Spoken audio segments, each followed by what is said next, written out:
Hey guys, so for today's lesson, I want to show you how you might be getting in your own way when scaling your agency. So this is something that I learned the hard way after well over $1 million worth of work and lots of different problems and pain, and I was able to finally narrow it down. So this is the Upscale problem map where we can go into each of the different sections where the most likely problems are going to occur in the $10,000 to $50,000 per month range. So I'll show you exactly what I mean. So it turns out that it's very common for this type of issue to occur, where managers are stuck between the client and staff.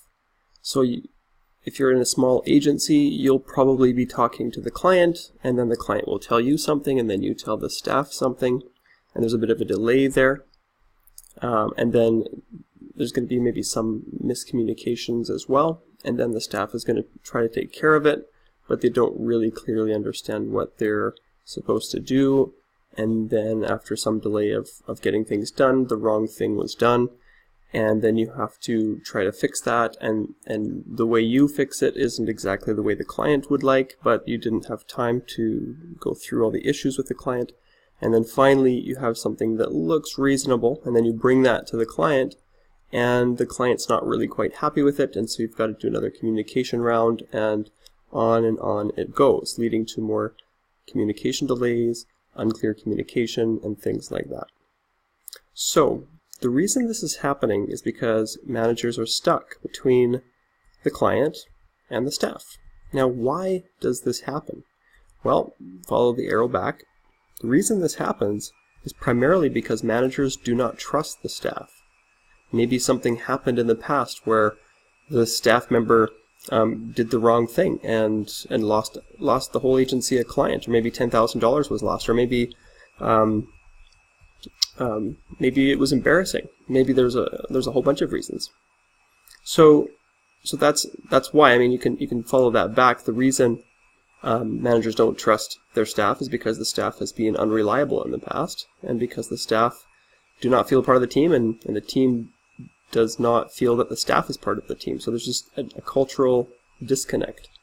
So how can we solve this? Because if you're stuck in between the client and the staff, not only is there a whole bunch of problems, but there's also going to be issues trying to scale up, because you can't stay in between the client and the staff. If you have 100 staff and 100 clients, there's just no way that you want to be stuck in the middle of all that mess of communication delays and unclear communication. You want to get out of that position as fast as possible so that your staff can communicate directly with the clients, and the clients can communicate directly with the staff. And that will get rid of all the communication delays and the unclear communication, which leads to unhappy clients and complaints, which the whole problem with all of this is it comes back to this problem of managers are getting stuck between the client and the staff. So let's solve this once and for all really quickly on a high level. So managers don't trust the staff. That's the actual issue, and the actual reason is because there's a cultural mismatch and there has been unreliable staff in the past. Now, why do we have unreliable staff? Well, it turns out that there is a delay cycle that causes unreliable staff. When projects get delayed, that means the staff has no work to do, and that means that the staff is probably not going to get paid if there's nothing to do. And then if there's underpaid staff, then they're going to be looking for work, so they're going to be distracted. Same thing goes if you hire part-time contractors. They're going to be distracted because they need more work, so they're going to be looking elsewhere, which leads to unreliable staff, which makes it so that you can't trust them, which means you have to get between them and the client. So these are some of the reasons why that's going to happen, but this is not all of the reasons. These are just some of the reasons.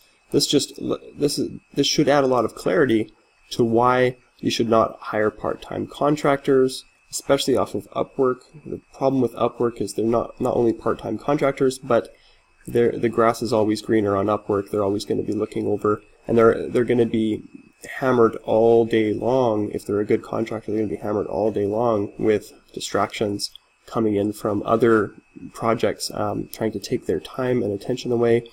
And they have to run their business and they have to make decisions. If a big $10 or $20 or $30,000 project comes through their pipeline, they're not going to say no. So they're constantly distracted, and that leads to unreliable staff. And again, that causes this problem where you can't scale up.